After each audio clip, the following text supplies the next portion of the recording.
ಕಣ್ಣೀರ ಗೋಳು ನಮ್ಮಿ ಬಾಳು ಕಣ್ಣೀರ ಗೋಳು ವಿಧಿ ಆಟ ಬಲ್ಲವರು ಯಾರು ದೇವ ನನ್ನೀ ಬಾಳು ಕಣ್ಣೀರ ಗೋಳು ನನ್ನೀ ಬಾಳು ಕಣ್ಣೀರ ಗೋಳು ವಿಧಿ ನಿನ್ನ ಈಯಾಟ ಬಲ್ಲವನು ಯಾರು ದೇವ ಮರಿಬ್ಯಾಡ ತಂಗಿಗೊಳತ್ತವರೂರ ಗಂಡನ ನಿಮಗ ದೇವರ ಮರಿಬ್ಯಾಡ ತಂಗಿ ನಿನ್ನ ತವರೂರ ಗಂಡನ ನಿನಗ ದೇವರ ಹೋಗುವಾಗ ಹಾಕಬ್ಯಾಡ ಕಣ್ಣೀರ ಹೋಗುವಾಗ ಹಾಕಬ್ಯಾಡ ತಣ್ಣೀರ ಗಂಡನ ನಿಮಗ ದೇವರ ಮರಿಬ್ಯಾಡ ತಂಗಿಗೊಳತ್ತವರೂರ ಗಂಡನ ನಿನಗ ದೇವರ ಮರಿಬ್ಯಾಡ ತಂಗಿ ನಿನ್ನ ತವರೂರ ಗಂಡನ ನಿನಗ ದೇವರ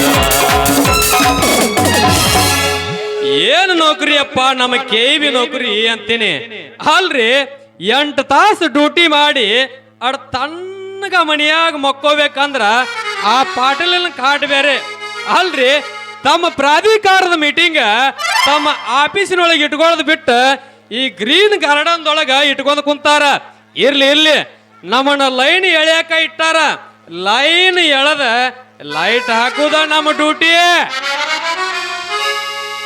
ಇದೇನಪ್ಪ ಹಸಿರು ಗಾರ್ಡನ್ ಯಾತ್ತ ನೋಡ್ರ ಅತ್ತಾಗ ಹುಲ್ ಗಾಡಬಲಕಂತಲ್ಲ ತಂಪ ಗಾಳಿ ಬಿಸ್ತೈತಿ ಅವನವನ ಫುಲ್ ಶೀಟ್ಲ್ ಮಾಡ್ದಂಗ ಆಕೈತಿ ಅಂತೂ ಇದ್ರಾಗ ಅಂಕ್ರು ಅವನವನ ಅಂಗಿ ಚಡ್ಡಿ ಕತ್ತಾಕಳದ ಬೆಳ್ಳ ಬೆಳ್ತ ಉಳ್ಳಾಡಂಗಾಕತ್ತ ಬೈ ಹಸಿರು ಗಾರ್ಡನ್ದಾಗ ಅಂದಂಗ ಇದು ನಳ ಯಾಕ ಬಂದಾಗೈತಲ್ಲ ಇದು ಅಲ್ಲಿ ನಿನಗ ನಳ ಹಾಕಕ್ಕೆ ಕರ್ಸ್ಯಾರ್ಲಿ ಅಂದಂಗ ನಿನ್ನೆ ಎದಕ್ಕೆ ಕಳ್ಸ್ಯಾರಪ್ಪ ಈ ಕಂಬದಿಂದ ಆ ಕಂಬಕ್ಕೆ ಒಂದು ಲೈನ್ ಟಚ್ ಕೊಟ್ಟಿನ ಅಂದ್ರೆ ಮುಗೀತು ನನ್ನ ಡ್ಯೂಟಿ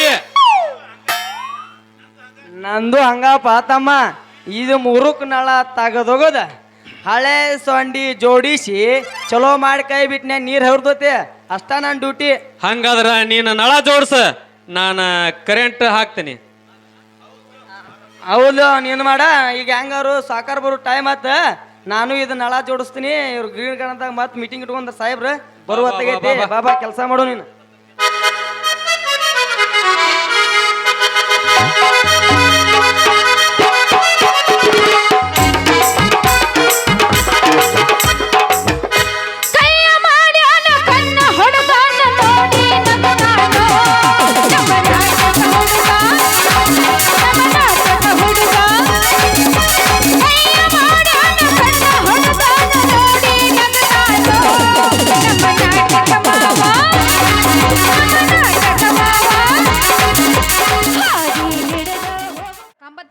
ಇನ್ನೊಬ್ಬ ನೋಡಿದ್ರ ನಳನ ತೆಗ್ ಬಿಡಿದ್ರಲ್ಲ ಹಿಂಗ್ಯಾಕ ಬಗ್ಗೆ ನಿಂತಿರಿ ಅಂತ ಬಗ್ಗಿದ್ರ ಬಾಯಿಗೆ ಬರ್ತಲೇ ಮಲ್ಲು ಬಾಯಿಗೆ ಬರ್ತೈತಿ ನೀ ಇಲ್ಲಾಕ ಬರಕ್ ಹೋದಲಿ ಗಂಡಸೂರು ವಾಕ್ ಮಾಡು ಪಾರ್ಕಿಗೆ ಅಂತೀನಿ ಏನ್ ಕೇಳ್ತೀಯ ಸುದ್ದಿ ದೋಸ್ತ ನಮ್ಮಪ್ಪ ಪಾಟೀಲರ ಜೊತೆ ಏನೋ ಮೀಟಿಂಗ್ ಐತೆ ಅಂತ ಇವತ್ತ ಆ ಉಸಿರದಾಗ ತನ್ನ ಚಸ್ಮಾನ ಬಿಟ್ಟು ಬಂದಾನ ಅದಕ್ಕ ಭೇಟಿಯಾಗಿ ಚಸ್ಮಾ ಕೊಟ್ಟು ಹೋಗ್ಬೇಕಂತ ಬಂದಿನಿ ನೋಡ್ ಬರೋದು ಬಂದಿ ಭಾಳ ಚಲೋ ಆತ ಏನ ಏನ ಹೋಗಿ ಒಂದು ಗ್ರೀನ್ ಗಾರ್ಡನ್ದಾಗ ಒಂದು ಗೆಚ್ಚಿಗಿಲಿ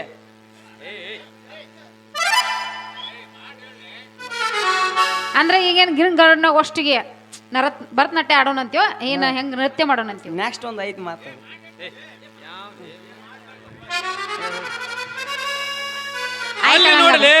ಅಲ್ಲಿ ನೋಡಲಿ ಮಲ್ಲಿ ಆ ಕಳ್ಳ ಕೃಷ್ಣನ ಚಿತ್ರವನ್ನ ಅಲ್ಲಿ ನಾರಿಯರ ಬಟ್ಟಿ ಬಿಚ್ಚಿ ಹಳದಾಗ ಸ್ನಾನ ಮಾಡಕತ್ತಾರ ಅವ್ರ ನಾರಿಯರ್ ಸೀರಿ ಕದ್ದ ಗಿಡದಾಗಿಟ್ಟ ಕೊಳಲು ಊದ್ಕೋತ ಕುಂತಾನ ಹಾ ಅಯ್ಯೋ ಕೃಷ್ಣ ಕೃಷ್ಣ ಆ ನಾರಿಯರ ಗತಿ ಏನು ಇಲ್ಲಿ ನೋಡಪ್ಪ ಇಲ್ಲಿ ರೋಮೆ ಜೂಲಿಯಟ್ ಹಗಲೊತ್ತು ಗಿಡದ ಬಡ್ಡ್ಯಾಗ ಹಗಲೊತ್ತ ಚಲೋ ಮಾಡ್ಯಾರಲ್ಲಪ್ಪ ಇವ್ರ ಪ್ರೇಮದ ಪಾಠನ ಅಲ್ಲ ಜೋಕ್ಮಾರ್ಗಳ ಅಲ್ಲ ಅವನು ಅವರು ನೃತ್ಯ ಮಾಡ್ತಾರ, ಅದು ದೇವತೆಗಳ ನೃತ್ಯ ಮಾಡ್ತಾವ. ಅವರು ನಾಟ್ಯ ಪ್ರಿಯರಲ್ಲವೇ ಪ್ರಿಯೆ? ಇಂತಹ ಚಿತ್ರವನ್ನು ನೋಡಿದ ಮೇಲೆ ನಿನಗೆ ಪ್ರೇಮ ರಸಾಗರ ಉಕ್ಕಿ ಹರಿಯಲಿಲ್ಲವೇ? ರತಿ ಮನ್ಮಥರ ಚರಿತ್ರೆಯನ್ನು ಕೇಳಿದ ಮೇಲಾದರೂ ನಿನಗೆ ಪ್ರೇಮ ತರಂಗ ಸಾಗರ ಹರಿಯಲಿಲ್ಲವೇ? ಎಲ್ಲ ಹರಿಯತ್ತ, ಆದ್ರೆ ನಮ್ಮಪ್ಪ ಹರಿಸ್ಕೊಡಂಗಿಲ್ಲ ನಮಗೆ. ಇವತ್ತು ದೋಸ್ತ ಏನೇ ಯಾಕಾಗಲಿ, ಇವತ್ತು ನಮ್ಮಪ್ಪನ ಕರ್ ಹೋಗಿ ನನ್ನ ಮದ್ವೆ ಮಾಡ್ತೀವಿ ಇಲ್ಲಪ್ಪ ಅಂತ ಫಿಕ್ಸ್ ಆಗಿ ಕೇಳೇ ಬಿಡ್ತೀನಂತೆ. ಬಿಡು ಮಗಳ ಅಲ್ಲ ನಾನು. ನೀ ನಿಜವಾಗ್ಲು ಜಾನರ ಜಾನೆ. ಕೇಳ್ತೇನು ಮತ್ತೆ ಕಡೆ ಹಾಕದ್ರೆ ಭೌತಿಕ ಶಾಂಪು ಹಚ್ಚಿ ತೊಳೆದಳ ಇನ್ನು ಹೊಲಸನಾರ ತವ ಕೂದಲ ನಾ ಬರ್ತೀನಂದರ ತೆಗೆದಿರ್ತಾಳ ಅವರ ಮನೆಯ ಬಾಗಿಲ.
ಶರಣ ಲೇ ಶರಣ, ಹೇಳೇ ಸಿದ್ಧ.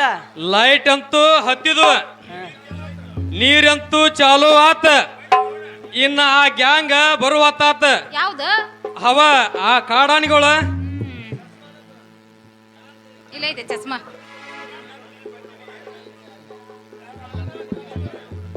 ಅಲ್ಲ ಚಸ್ಮಾ ನನ್ನಂತ ಕೊಟ್ಟು ಹೋಗ್ಯಾನಲ್ಲ, ಈಗ ಏನಾಗತ್ತಾಗ್ಲಿ ನಮ್ಮ ಅಪ್ಪಗೆ ಇವತ್ತು ಚಸ್ಮಾ ಕೊಟ್ಟ ಹೋಗಿನಿ ಅಂತ ನಾನು ಕೊಟ್ಟು ಹೋಗಿ ಕೇಳಿ ಹೋಗಿನಿ. ಹೋಗ ಅಂತಾರಲ್ಲ ಮರ ಎತ್ತಾಗ ಇವ್ರು ಮೂಡ ಬರೋಂಕ ಅಲಂಕತ್ತ ಮಕ್ಳಿದ್ದಾರಿಗೆ. ಬಾ ಬಾ ಬಾ ಹೋಗೋಣ ಬಾ.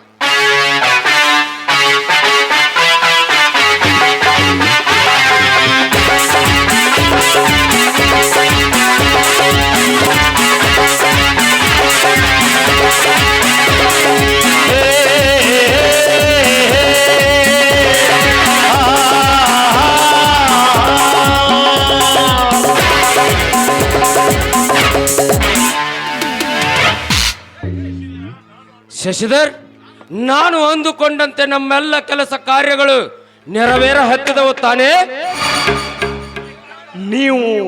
ನೀವು ಮಾಡಿದ ಸಾಹಸ ಕಾರ್ಯಕ್ಕೆ ನಿಮಗೆಷ್ಟು ಥ್ಯಾಂಕ್ಸ್ ಹೇಳಿದರು ಕಡಿಮೆ ಬಾಸ್.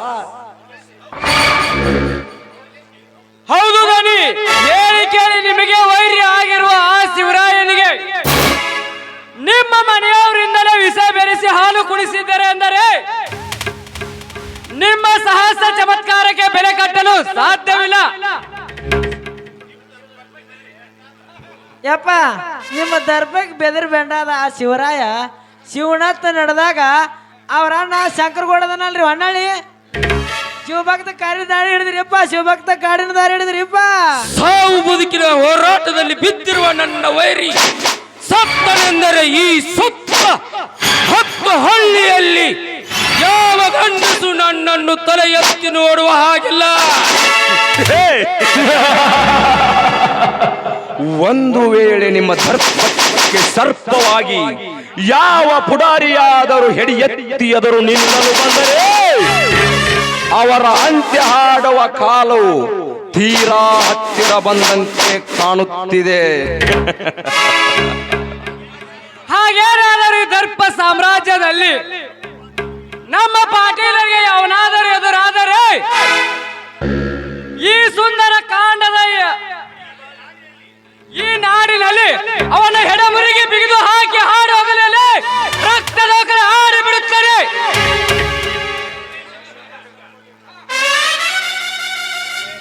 ಗುರುವೇ ಶಾಂಬಲಿಂಗ ಅಲ್ರಿಪ್ಪ ಈ ನಾಡಿಗೆ ನಾವೇ ನಾಲ್ವರು ರಾಮ ಲಕ್ಷ್ಮಣ ಭರತ ಶತಘ್ನಂತ ಇರುವಾಗ ನಮಗ ಯಾರು ಏನು ಮಾಡಕ್ ಸಾಧ್ಯ ಇಲ್ರಿಪ್ಪ. ನಮಗೆ ಯಾರು ಏನು ಮಾಡಕ್ ಸಾಧ್ಯ ಇಲ್ಲ. ಲೋ ಶೆಟ್ಟಿ, ಏನಾಗತ್ತಂತ ಬೇಗ ಬಗೋಲೆ.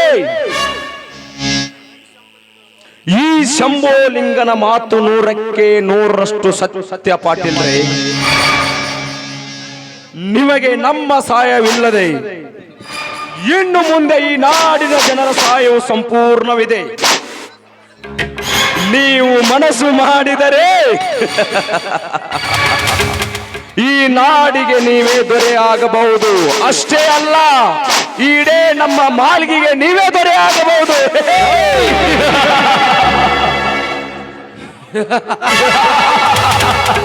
ಹೌದು ಶಶಿಧರ, ಹೌದು. ಈ ನಿಮ್ಮ ಸಹಾಯ ಹಾಗೂ ನನ್ನ ದರ್ಪಕ್ಕೆ ಮೆಚ್ಚಿ ಈ ಪಟ್ಟಣ ಪ್ರಾಧಿಕಾರದ ಅಧ್ಯಕ್ಷ ಪಟ್ಟ ಸಿಕ್ಕಿದ್ದು. ಯಪ್ಪ ಬೆಳಿಗ್ಗೆ ಮಣ್ಣು ಕೊಡ್ಲಿ, ನನಗೊಂದು ಸಮಸ್ಯೆ ಐತ್ರಿಪ್ಪ. ನನಗೆ ಸಮಸ್ಯೆ ಆಯ್ತು. ಶಂಭುಲಿಂಗ, ಸಂಶಯ ಎಂಬ ಸಾಗರ ಹರಿಸಬೇಡ ಈ ಪಾಟೀಲನ ಮುಂದೆ. ಸೋಲನ್ನ ಅರಿಯದ ಈ ಪಾಟೀಲ ಎಂತಹ ಜಟಿಲ ಸಮಸ್ಯೆ ಇದ್ದರೂ ಎದುರಿಸುತ್ತಾನೆ ಈ ಪಾಟೀಲ. ಅದೇನಂತ ಬೇಗ ಯಪ್ಪ ಶಿವರಾಯ ಸಾಯ್ಲಿ ಉಳಿಲಿ ಅದರ ಪ್ರಶ್ನೆ ಇಲ್ಲ. ಯಾಕಂದ್ರ ಅವನ ನಿಮ್ಮ ಮನೆ ಮಗನೂ ಅಲ್ಲ, ನಿಮ್ಮ ಆಸ್ತಿಗೆ ಹಕ್ಕದು ಯಾರನೂ ಅಲ್ಲ.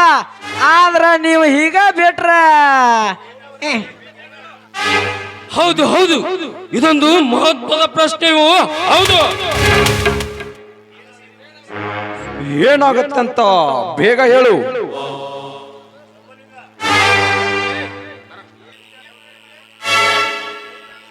ಅಲ್ರಿಪ್ಪ ಏನಾಗುತ್ತದೆ ಅಲ್ರಿ, ನಿಮ್ಮ ಅಣ್ಣ ಅದನಲ್ಲ ಮೊದಲ ಮಕ್ಕಳ ಪ್ರದೇಶ ಐತಿ, ಅದನ್ನೆಲ್ಲ ಆ ಶಿವರಾಯನ ಆಸ್ತಿಗೆ ಹೆಸರು ಮಾಡಿಬಿಟ್ರಿ. ಹೆಂಗ್ರಿ ಅಪ್ಪ, ಹೆಂಗ್ರಿ ಅಂತಾನೆ? ಹೌದು ಹೌದು, ಇದು ಮಹತ್ವದ ಪ್ರಶ್ನೆಯೂ ಹೌದು.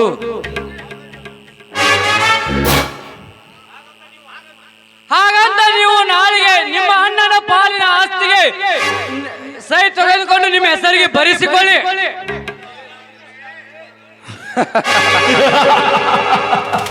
ಇಲ್ಲ ಅಂದರೆ ಶಿವರಾಯನ ಮನಸ್ಸಿಗೆ ಸೋತು ಅವರ ಅಣ್ಣ ಎಲ್ಲ ಆಸ್ತಿ ಅವನಿಗೆ ಬರೆದು ಬಿಡುತ್ತಾನೆ. ಹೌದು ಶಶಿಧರ, ಹೌದು. ಸ್ನೇಹಿತರಿದ್ದರೆ ನಿಮ್ಮಂತವರು ಇರಬೇಕು. ಇದು ಹೊಸ ಇತಿಹಾಸ ಬರೆಯಲು ಹೊಸ ನುಡಿಯೇ ಸರಿ. ಈ ನಮ್ಮಣ್ಣನ ಆಸ್ತಿ ನನ್ನ ಹೆಸರಿಗೆ ಆಗಿ ಬಿಟ್ಟರೆ ಈ ಎಲ್ಲ ಶ್ರೀಮಂತ ಭಂಡಾರಕ್ಕೆ ನಾನೊಬ್ಬನೇ ಒಡೆಯ. ನಗತಿರಲ್ಲ ಕರೆ, ಆದ್ರ ಆ ಶಿವರಾಯ ಈ ಕೂತಿನ ಉಳಿದು ಬಂದ ನಿಮ್ಗ ಆಟ ಆದ್ರೆ ಹೆಂಗ್ರಿ ಅಪ್ಪ, ಹೆಂಗಂತಾನೆ? ನಮ್ಮ ಅಣ್ಣ ತಮ್ಮರ ಕಾರ್ಯದಲ್ಲಿ ಅಡ್ಡಿ ಆಗಲು ಬಂದರೆ ಅವನನ್ನು ಅಡ್ಡ ಹಾಕಿ ಕೊಯ್ದು ಹಾಕಿಸಿ ಬಿಡುವೆ. ಅಂದ ನಿಮ್ಮ ಆಜ್ಞೆ ಆದರೆ ಎತ್ತ ಸುತ್ತಲೂ ಕಣ್ ತೆಗೆದು ನೋಡುವ ನನ್ನ ಕತ್ತೆ ಅವನು ಕತ್ತನ್ನು ತೆಗೆದು ಹಾಕಿ ಬಿಡುತ್ತಾನೆ, ನೋಡ್ತಾ ಇರುವಿರಿ. ಸಂತೋಷ ರೀ ಪಾಪ ಸಂತೋಷ. ನಮ್ಮ ಲಮಾಣಿ ಮಂಜವಕ್ಕ ಅಂಡ ಕರಿ ಮಾಡ್ಯಾಳ ಅಂತ ನೋಡ್ರಿಪ್ಪ. ಅಲ್ಲಿ ತಿಂದ ಅಲ್ಲಿ ನಮ್ಮ ಕಮಾರ್ ಸಚಿದಾರದ ಇದು ಐತ್ರಿಪ್ಪ, ಏನದ ಗ್ಯಾರೇಜ್ ಐತಾ, ಅಲ್ಲಿ ಕೆಬ್ಬಣ ಚಚ್ಕೊಂಡು ಕುಂದ್ರು ನೋಡ್ರಿ ಅಪ್ಪ.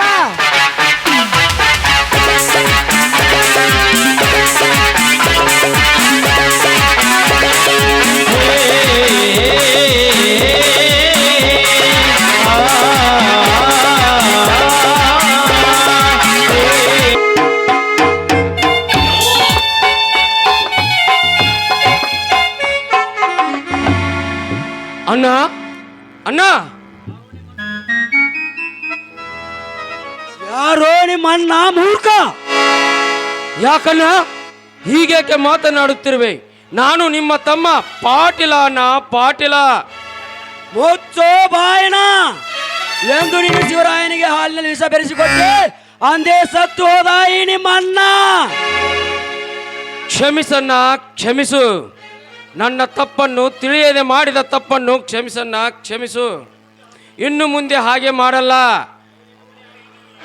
ಅವನು ಇನ್ನು ಈ ಮನೆಯ ಆಳು ಮಗನಲ್ಲ ಅಣ್ಣ, ಅವನು ನನ್ನ ಸ್ವಂತ ತಮ್ಮ. ಅದಕ್ಕಿಂತಲೂ ಹೆಚ್ಚಿಗೆ ಪ್ರೀತಿಯಿಂದ ನೋಡ್ಕೋತೀನಿ ಅಣ್ಣ. ನೀನು ಹೇಳಿದಂತೆ ಕೇಳುತ್ತೇನೆ ಅಣ್ಣ, ನನ್ನನ್ನು ಕ್ಷಮಿಸು. ಈ ಮಾತನ್ನು ನಂಬೋದು ನನಗೆ ಆಗೋದಿಲ್ಲ.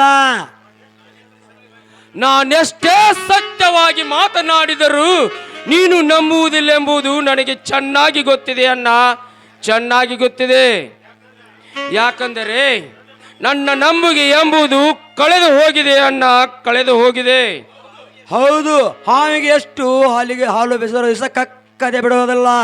ಅದೇ ಆ ಘಟ ಸರ್ಪ ಇದ್ದಂತೆ ನೀನು. ಆ ಹಾವಿಗೆ ಹಲ್ಲು ಮುರಿದರೆ ಹೇಗೆ ವಿಷ ಹೊರ ಹೋಗುತ್ತದೆಯೋ ಹಾಗೆ ನನ್ನ ಹಲ್ಲನ್ನು ಮುರಿದು ಬಿಡಣ್ಣ, ಮುರಿದು ಬಿಡು. ನಿನ್ನ ರೋಮ ರೋಮದಲ್ಲಿ ವಿಷ ತುಂಬಿಕೊಂಡಿರುವಾಗ ಹಲ್ಲು ಮುರಿದು ಏನು ಪ್ರಯೋಜನ ಇಲ್ಲ. ನಿನ್ನ ಚುಲುಕ ಬುದ್ಧಿ ಹೋಗಬೇಕಲ್ಲ, ಅದು ಸುಧಾರಣೆ ಆಗಲು ಸಾಧ್ಯವೇ ಇಲ್ಲ. ಸಾಧ್ಯವಾಗುತ್ತದೆ ಅಣ್ಣ, ಸಾಧ್ಯವಾಗುತ್ತದೆ. ನಾನು ಆಳಿನಕ್ಕಿಂತ ಆಳಾಗಿ ನೀನು ಹೇಳಿದ ಮಾತನ್ನು ಕೇಳುತ್ತೇನೆ ಅಣ್ಣ, ಕೇಳುತ್ತೇನೆ. ಆದರೆ ನೀನು ನನಗೆ ಒಂದು ಮಾತು ಕೊಡು.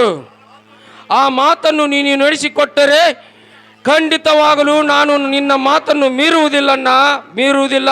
ಇದು ಸತ್ಯ ಅಣ್ಣ, ಸತ್ಯ ಸತ್ಯ ಸತ್ಯ. ಈ ನಿನ್ನ ಮಾತಿಗೆ ಆ ಶಿವ ಮೆಚ್ಚುವನೇ? ಮೆಚ್ಚದಿದ್ದರೆ ಇದೇ ನಿನ್ನ ಶಿವಲಿಂಗಕ್ಕೆ ಹಣೆ ಹೆಚ್ಚಿ ಬಿದ್ದು ನನ್ನ ಪ್ರಾಣವನ್ನು ಕಳೆದುಕೊಳ್ಳುತ್ತೇನೆ ಅಣ್ಣ, ಕಳೆದುಕೊಳ್ಳುತ್ತೇನೆ. ಹೇಳಲಾದರೂ ನನ್ನ ಬೇಡ ಬೇಡ, ಆ ಮಾತನ್ನ ಬೇಡ. ನಿನ್ನ ಮಾತು ಅದೇನಿದೆ ಹೇಳು, ನಾನು ನಡೆಸಿಕೊಡುತ್ತೇನೆ. ಕೊಟ್ಟ ಮಾತಿಗೆ ನೀನು ತಿರುಗಿ ಬಿದ್ದರೆ, ಕೊಟ್ಟ ಮಾತಿಗೆ ತಿರುಗಿ ಬಿದ್ದರೆ ಮೆಚ್ಚನ ಪರಮಾತ್ಮ. ಅದೇನಿದೆ ಹೇಳುತ್ತಮ್ಮ. ಅದಕ್ಕೆ ತಪ್ಪಿದ್ರೆ ನಾನು ಪೊಲೀಸ್ ಪಾಟೀಲರ ವಂಶಕ್ಕೆ ಹುಟ್ಟಿದವನೇ ಅಲ್ಲ. ಹಾಗಾದರೆ ನಿನ್ನ ಹೆಸರಿಗಿದ್ದ ಸರ್ವ ಆಸ್ತಿಯನ್ನು ನನ್ನ ಹೆಸರಿಗೆ ಬರೆದು ಕೊಡು ಅಣ್ಣ. ಪಾಟೀಲ, ಕಟ್ಟಪ್ಪನೆ ಮಾಡಿ ನನ್ನ ಮೋಸದ ಮಾತು ಬೆಸೆದಿಯಲ್ಲ. ನನ್ನ ಮನಸ್ಸಿನ ನೀನು ಮನುಷ್ಯನಲ್ಲ, ರಾಕ್ಷಸ.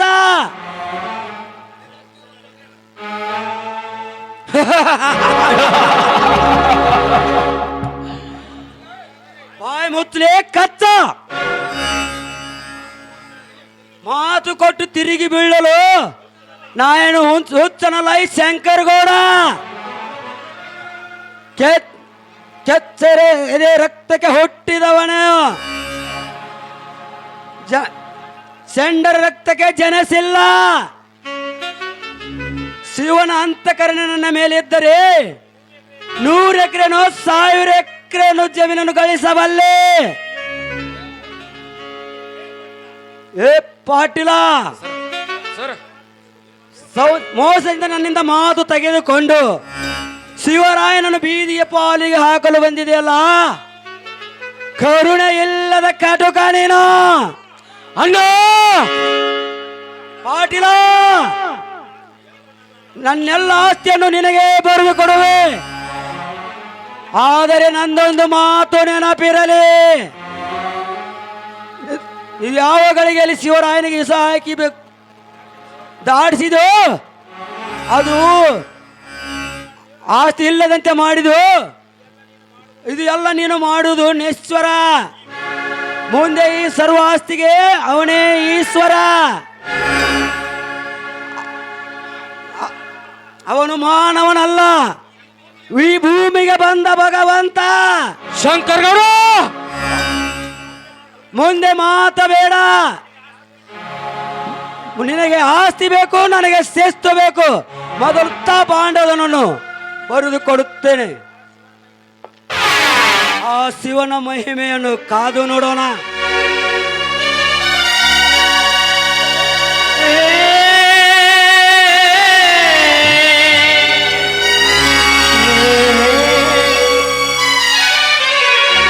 ನಗುತ್ತೈತಿ ದೈವ,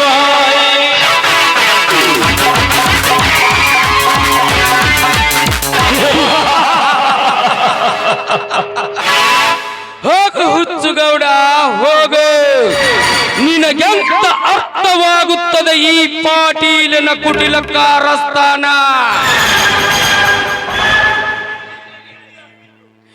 ಬೀದಿಯಲ್ಲಿ ಬಿದ್ದ ಭಿಕಾರಿಯನ್ನು ಮನೆಗೆ ತಂದು ಮನೆಯ ಮಗನೆಂದು ನಂಬಿ ಮುದ್ದಿಸುವ ನಿನ್ನಂತ ಪೆದ್ದ ಈ ಜಗತ್ತಿನಲ್ಲಿಯೇ ಯಾರೂ ಇಲ್ಲ.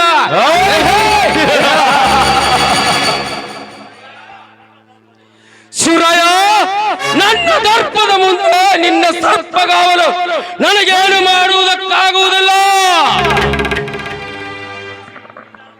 ನನ್ನ ಆಕ್ರೋಶದ ಆರ್ಭಟಕ್ಕೆ ನೀನು ಹೇಗೆ ಭೂಮಿಗೆ ಬಂದ ಭಗವಂತನಾಗುತ್ತೀಯೋ ನಾನು ನೋಡಿ ನಾಳೆಗೆ ನಿನ್ನನ್ನು ಕುರಿ ಆಪಾದನೆಯಲ್ಲಿ ನಿನ್ನನ್ನು ನೂಕಿ ಮನೆಯಿಂದ ನೂಕಿ ನಿನ್ನನ್ನು ಬೀದಿ ಪಾಲು ಮಾಡದಿದ್ದರೆ ನನ್ನ ಹೆಸರು ಪಾಟೀಲ್ KT ಪಾಟೀಲ್ ಅಲ್ಲ.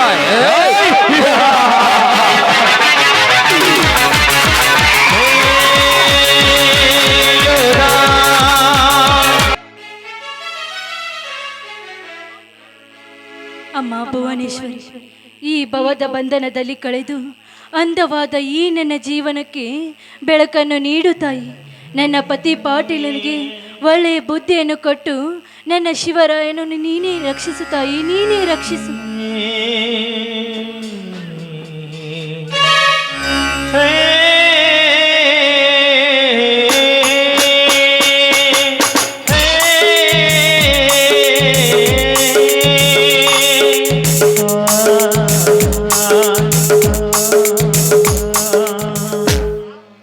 ಚಿಕ್ಕಮ್ಮ, ನಿನ್ನ ಮಗ ಸೊಸೆ ಬಂದಿದ್ದಾರಮ್ಮ.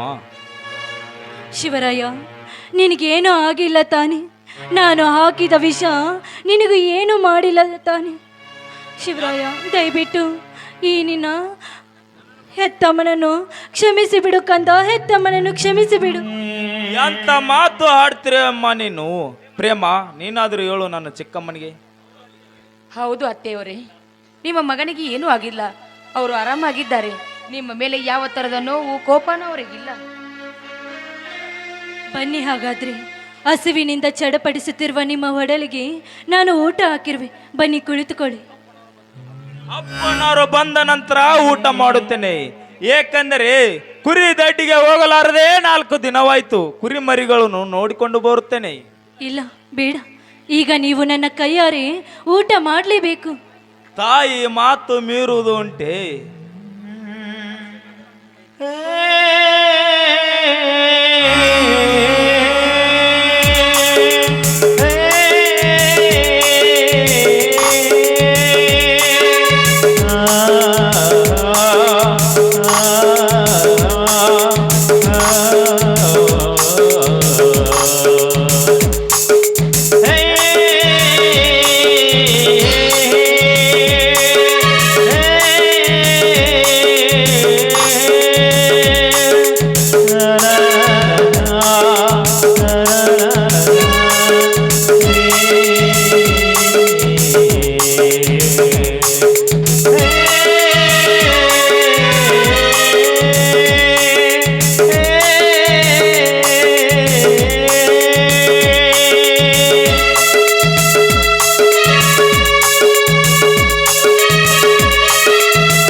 ಶಿವರಾಯ, ನಿಲ್ಲಿಸು ನೀನು ಊಟ ಮಾಡೋದನ್ನ.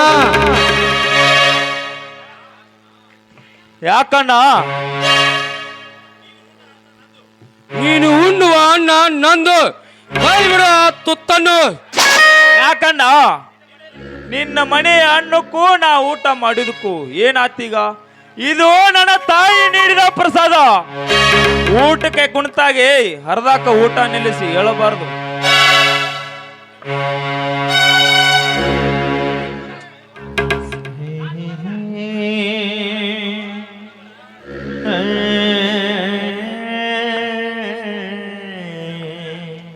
ಶಿವರಾಯ, ನೀ ನಿಂತ ನೆಲ ನಂದು, ನೀ ತೊಟ್ಟ ಬಟ್ಟೆ ನಂದು, ಊಟದ ಅನ್ನ ನಂದು, ಎಲ್ಲವೂ ನನ್ನ ಅಧೀನವಾಗಿದ್ದರು ಮತ್ತೆ ಉಣ್ಣ ಹತ್ತಿದೆಯಾ? ಕೈ ಬಿಡು ಆ ತುತ್ತನ್ನು ಮಗನೇ. ಚಿಕ್ಕಪ್ಪ,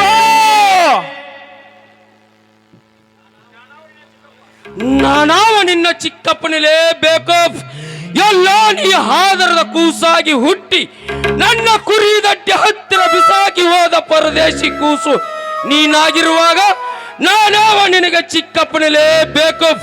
ಮರ್ಯಾದೆಯಿಂದ ನನ್ನ ಮನೆ ಬಿಟ್ಟು ತೊಲಗದಿದ್ದರೆ ಇಲ್ಲೇ ಹಾರುತ್ತಲೇ ಸೂಳೆ ಮಗನೇ ನಿನ್ನ ಪ್ರಾಣ. ಆಧಾರದ ಮಗನೆಂದು ಇನ್ನು ಅರಿವಿಲ್ಲದ ಮಾತಿನ ನಡುವೆ ನನಗೆ ಸೋಳೆ ಮಗನೆಂದೆಯ ಮೂರ್ಖ. ನೀ ಸುಳ್ಳೆ ಮಗನೆಂದು ಸದ್ದು ನನ್ನ ಎದಗಿ ಬಂದು ಒದ್ದಾಗ ಈ ರುದ್ರ ಬಯಕ ರೋಮ ರೋಮ ಸಹಿತ ಒದುರು ಹೇಳುತ್ತದೆ, ನಿನ್ನ ಗುದ್ದಿ ಕೊಲ್ಲಲೆಂದು. ಕೌರವರು ಹಾಕಿದ ಅನ್ನದ ಋಣ ಭೀಷ್ಮನ ಪರಿತಪ್ಪಿಸಿದಂತೆ ನನಗೂ ನಿನ್ನ ಅನ್ನದ ಋಣ ತಡುವುತ್ತದೆ. ಇಲ್ಲ ಅಂದರೆ ನೀ ಅಂದ ಮಾತು ಬೇರೆ ಯಾರಾದರೂ ಅಂದಿದ್ದರೆ ಇಷ್ಟೊತ್ತಿಗೆ ಅವರು ಗಂಟ್ಲವನ್ನು ಕಡಿದು ರಕ್ತ ಕುಡಿತಿದ್ದೆ. ಮೊದಲು ನೀ ಮಾಡಿದ ಹಲಕ ಕೆಲಸಕ್ಕೆ ಉತ್ತರ ಕೊಡು ನನಗೆ. ಏನ್ರಿ ನೀವು ಮಾತನಾಡ್ತಾ ಇರೋದು? ಪತಿ ಎಂದು ಎದುರು ಉತ್ತರ ಕೊಡ್ಲಾರ್ದೆ ಸುಮ್ಮನೆ ಇದ್ರೆ ಈ ನಿಮ್ಮ ಹಗೆತನ ಜಾಸ್ತಿ ಆಯ್ತು. ಅಂತದ್ದೇನು ಮಾಡಿದ್ದಾನೆ ನನ್ನ ಶಿವರಾಯ? ನಿನ್ನೆ ರಾತ್ರಿ ನಮ್ಮ 25 ಕುರಿಗಳನ್ನು ಕಳ್ಳರನ್ನು ಕರೆಸಿ ಗುಪ್ತವಾಗಿ ಮಾರಿದ್ದಾನೆ ಈ ಕಳ್ಳ. ಏನು? 4 ದಿನದಿಂದ ಕುರಿ ಹಟ್ಟಿಯ ನೋಡಿದ ಈ ಶಿವರಾಯ ಕುರಿ ಮಾರುವವನು ಸುಳ್ಳು ಸುಳ್ಳು. ಇದರಲ್ಲಿ ಏನ ಮೋಸ ಇದೆ? ಅಮ್ಮ ಗೌರಮ್ಮ, ನನ್ನ ಮನೆಯ ಮಿಂದ ಹೊರಗೆ ಹಾಕುವುದಕ್ಕಾಗಿ ಒಂದೇ ಕಾರಣಕ್ಕಾಗಿ ಈ ಪಾಟೀಲ್ ಆ ಸುಳ್ಳು ಕಥೆ ಕಟ್ಟುತ್ತಿದ್ದಾನೆ. ಇದನ್ನು ನಾನು ನಂಬಲಾರೆ ಇದನ್ನು ನಾನು ನಂಬಲಾರೆ.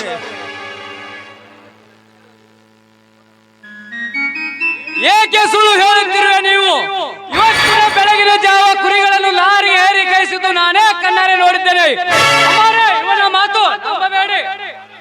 ಹಾಗಾದ್ರೆ ನೀ